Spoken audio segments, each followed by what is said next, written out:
I was sitting in my usual corner at the cafe my family visited every Sunday. The coffee in front of me had gone cold, but I kept stirring it, slowly, rhythmically, like I always did when I needed to stay calm.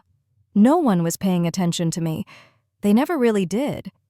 Because in our family, the spotlight always belonged to Brielle, my younger sister. She sat across the table, legs elegantly crossed, her engagement ring catching the sunlight as she laughed. I mean, come on! Still not having a real job in your mid-30s? That's impressive.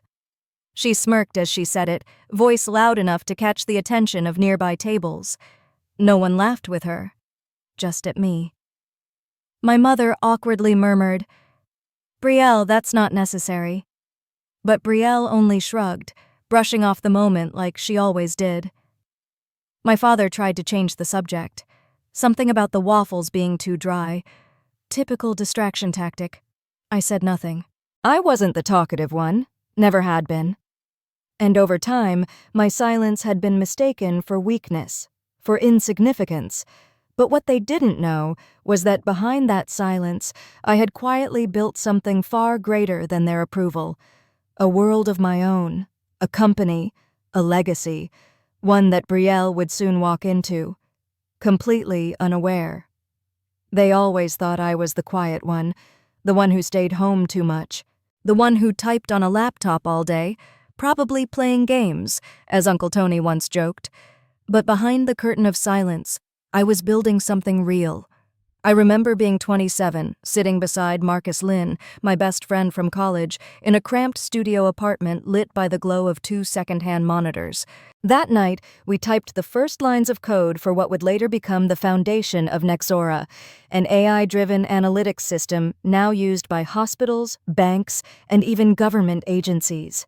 Today, at 35, I'm the co-founder and chief systems architect of a company valued at over $80 million. But you won't find my name on the homepage. No TED Talks, no glossy magazine covers. That was by choice. From day one, Marcus and I agreed. He'd be the face, I'd be the framework.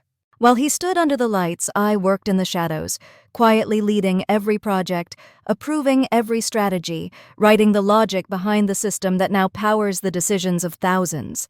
And funny enough, Brielle, the sister who once said I'd never get anywhere sitting behind a screen, recently applied for a job at Nexora. She doesn't know I co-founded it. She doesn't know I'm the one who reviewed her resume. And she certainly doesn't know that I'm the person who approved her for an interview. I didn't tell her. Because sometimes the most powerful lessons aren't spoken. They're lived. Brielle got the job. The HR team forwarded her application with a note. Confident communicator, strong energy, recommending for budget analyst role. I hovered over the approval button for a moment, then clicked. Approved. No one at Nexora knew I was the co-founder, except Marcus. That had always been our agreement. I operated as a senior technical advisor, working remotely, rarely showing up during daytime hours. I didn't need the attention. I needed freedom, space to build, to lead, without the noise. On Brielle's first day, I didn't go in, but I did log into the internal camera system, something I helped design years ago. Just a quick peek. There she was, in the 9th floor kitchen, pouring herself coffee, eyes wide as she scanned the digital bulletin board filled with live project dashboards. "This company's slick," she told a colleague. "Word is no one's even met one of the co-founders, just a name on contracts. Probably a placeholder." I chuckled softly. It wasn't the first time I'd heard that rumor. The next week, Marcus called. "She's off to a good start," he said.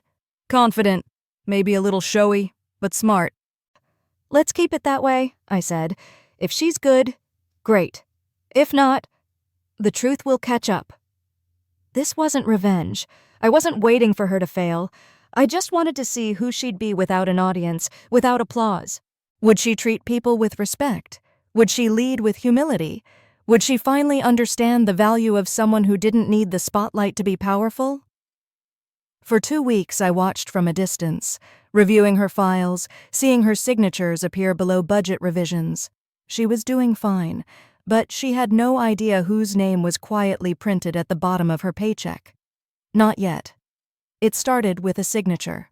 Brielle had submitted a revised marketing budget, and when the final approval came through, she paused. There it was, the same name she'd seen on nearly every major document since joining Nexora. A. Green, NS04. "Who's A. Green?" she asked during a team lunch. "They sign everything, but no one's ever met them." A junior analyst shrugged. "No clue. Probably just legal or back-end finance. Some people say they're not even real." Brielle rolled her eyes. "I don't trust ghost names in leadership. If you're making decisions, you should show your face." I heard that comment. I'd stopped by the building to drop off a report after hours, but lingered just long enough by the hallway cafe to catch the conversation. I didn't react. Not yet. But I knew her curiosity had been sparked. 3 days later, I received a system alert. Internal access request. User, Brielle Green. File, Nexora founding documents. I leaned back in my chair. So, it had begun. She was digging. She would find the truth.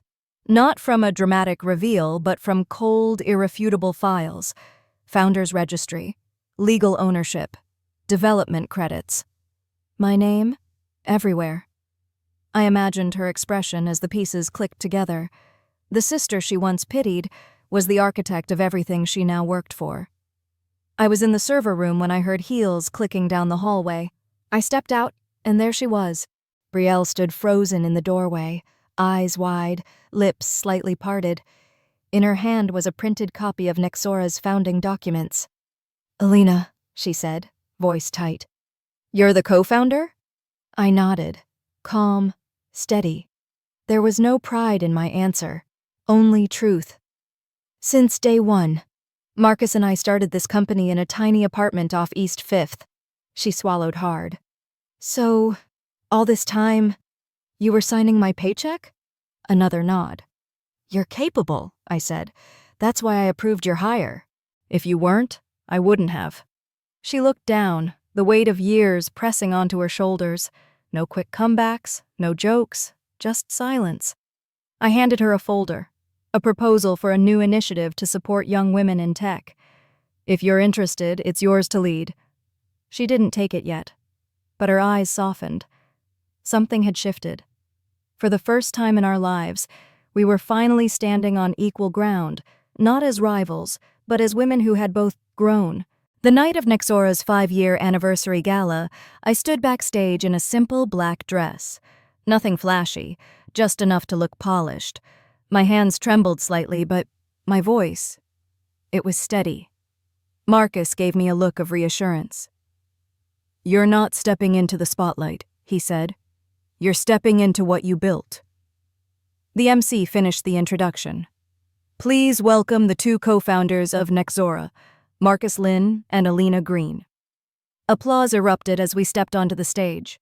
I scanned the crowd, and there she was, Brielle, standing quietly near the back, champagne in hand, frozen in disbelief. Marcus spoke first, sharing stories of our beginnings, our failures, and the moments we almost gave up. Then he turned to me. The mic felt heavy in my hand, but I raised it. "Hi everyone, I'm Alina, and for many of you, this is the first time you've actually seen me." Laughter rippled gently through the room, warm, not mocking. I've never liked being in front of the camera, but tonight isn't about recognition, it's about gratitude, because building something quietly doesn't make it less real. I glanced again at Brielle. She didn't move, but her eyes met mine, and this time, they saw me. 2 Sundays after the gala, we gathered for brunch at our usual spot in downtown Austin. Same wooden chairs, same floral tablecloths, same smell of maple syrup in the air. But something felt different. Brielle arrived late, not in her usual bold heels and bright lipstick, but in a simple blouse, jeans, and tied-back hair. She took the seat across from me, gave a small nod. I nodded back. No words needed. Halfway through the meal, Uncle Theo turned to me and chuckled. "So, Alina, still doing that freelance thing from home?" Before I could respond, Brielle set down her fork. "Uncle," she said firmly, "Alina is the smartest person I've ever known. And without her, I wouldn't be where I am." Silence swept the table. She didn't look at me. She didn't need to. It wasn't a performance. It was truth. My mother gently reached for my hand under the table, and I felt her squeeze it. No apology was spoken, but in that moment, I didn't need one. Something had shifted, and for the first time in years, being at that table didn't feel like being invisible. It felt like belonging. That evening, I sat by the window in my apartment, a cup of tea warming my hands, the city lights of Austin flickering below. My phone buzzed, a message from Marcus. "Heard brunch wasn't half bad today." I smiled. "Not bad," I typed back. "Let's call it a new beginning." I wasn't waiting for an apology anymore. I wasn't carrying resentment. Brielle hadn't said, "I'm sorry," but she had said something better. "I see you now." In the weeks that followed, she changed. She started mentoring interns, stayed late without being asked, and proposed a sponsorship program for underrepresented women in tech. She even named it Touch the Future, inspired by Alina Green. We'll never be the picture-perfect sisters, but we're no longer standing on opposite sides. We're walking forward, side by side, not because the past disappeared, but because we chose to grow beyond it. And maybe that's what healing looks like. Not loud, not dramatic, but honest, earned, and real. Looking back, I used to believe that to be seen, you had to speak louder, shine brighter, take up more space. But the truth? Some of the most powerful legacies are built in silence, not because they're hidden, but because they're anchored. I didn't create Nexora to prove anything to anyone. I built it because I loved solving problems, because I believed quiet people could still lead revolutions, not with volume but with vision. And now, I no longer hide. I speak when I choose to. I show up fully, not for validation, but because my story matters, just like yours does. As for Brielle and me, we still argue sometimes, like any sisters do. But now, there's respect, there's understanding, and most importantly, there's room for both of us. Because strength doesn't always roar. Sometimes it sits in a quiet room, writing lines of code that change everything.